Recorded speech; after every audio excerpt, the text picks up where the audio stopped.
ഉത്സവ് പിറ്റേന്ന്. അത് ഭരത് ഗോപി സംവിധാനം ചെയ്തൊരു സിനിമയാണ്. മോഹൻലാലാണ്, സുകുമാരനാണ്. അതിൽ മോഹൻലാലിൻ്റെ ഒരു ഫ്രണ്ടിൻ്റെ ക്യാരക്ടറാണ് ചെയ്യുന്നത്. ചെറിയൊരു ക്യാരക്ടറാണ്, പക്ഷേ വളരെ നല്ലൊരു ഒരു ഒരു ഒരു സോഫ്റ്റ് ക്യാരക്ടർ തന്നെയാണ്. പിന്നെ സ്വാഗതം എന്ന് പറഞ്ഞ സിനിമയാണ് വേണു നാഗവള്ളി അഭിനയിച്ചിട്ടുള്ളത്. വേണു നാഗവള്ളിയുടെ പാറ്റേൺ ഓഫ് സിനിമയായിരുന്നു. അതങ്ങനെ വലിയ വിജയമൊന്നും അല്ലായിരുന്നു. പിന്നെ പുതിയ കരുക്കൾ എന്ന് പറയുന്നൊരു സിനിമ, അത് തമ്പി കണ്ണന്താനമാണ് ചെയ്തത്. തമ്പി കണ്ണന്താനം വന്ന് ആക്ഷൻ സിനിമകൾ, രാജാവിൻ്റെ മകന് വലിയൊരു കാഴ്ചകളൊക്കെ പോലത്തെ സിനിമകൾ ചെയ്യുന്നത്, ജയറാമിനെ ഒരു ആക്ഷൻ ഹീറോ ആക്കാൻ വേണ്ടി ചെയ്ത ഒരു സിനിമയായിരുന്നു. പാർവതിയായിരുന്നു അതിൽ ജയറാമിൻ്റെ പേരായിട്ട് വന്നത്. പക്ഷേ ആ സിനിമ പരാജയമായിരുന്നു. കൊച്ചിൻ ഹനീഫയാണ് എഴുതിയത്. പക്ഷേ ജയറാമിന് എനിക്കൊരു അങ്ങനെ 1-2 സിനിമകളൊക്കെ ആക്ഷൻ കൂടുതൽ സിനിമകൾ പരാജയപ്പെട്ടതുകൊണ്ടായിരിക്കും ജയറാമിനോട് ഒരു ആക്ഷൻ ഹീറോ ആയിട്ട് വളർന്നില്ല. ജയറാം ഫാമിലി സിനിമകൾ അല്ലെങ്കിൽ റൊമാൻറ്റിക് സിനിമകൾ, ആ പാറ്റേണുകൾ, ഹ്യൂമർ സിനിമകൾ തന്നെയായിരുന്നു ജയറാമിൻ്റെ അന്ന് വിജയിച്ചിരുന്നത്.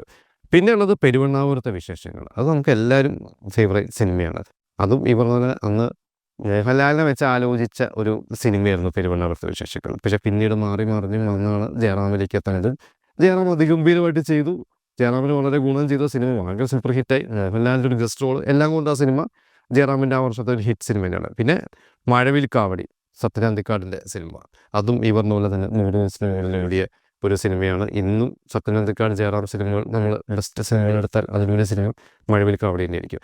പിന്നെ പ്രാദേശിക വാർത്തകൾ, ഈ പറഞ്ഞ തമിഴിൻ്റെ സിനിമ, പെരുവണ്ണാമൂരത്തെ വിശേഷങ്ങൾ ടീമിൻ്റെ തന്നെ സിനിമയാണ്.